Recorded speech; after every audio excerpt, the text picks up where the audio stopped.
Otomi. Masiku lawa tindizile yangu na se anyanya. Tindizileni. Loko mine mali enda kwa masiku lawa manjolo ya se nesu kwa muhava. Tindizile kweni. Udaba bungotala muziki. Utapala kweni. Amuno ninginika masiku lawa fikiti nga. Ninginika yini. Loko yamali ndiba nithi stress tula mali. Nhlelo ndokuma kuyimali. Sona sweswo loko mine mali ba utomanda hleketa ku manjona sele mwane ezuka ne randa Uvula munhu watsana jona mema wanteri. Va jola na vanhu vatiri ko mawatu. Mongo marambweni yazivona vele ku Marambo wa mani. Mawatu. Utsana no nduluka ba utom kupfusha hloko tsena swa mtsanda kupfula kumpfuka munhu languta tsena swa. Languta yini mawatu mi hleketa mali na n'wana hleketa mali. Mali kwihi lo mhleketa n'wana ta endla. Mhleketa obo daba amuno tlhatika voko kwihi.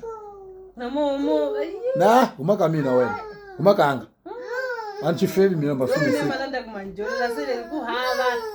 Kutindi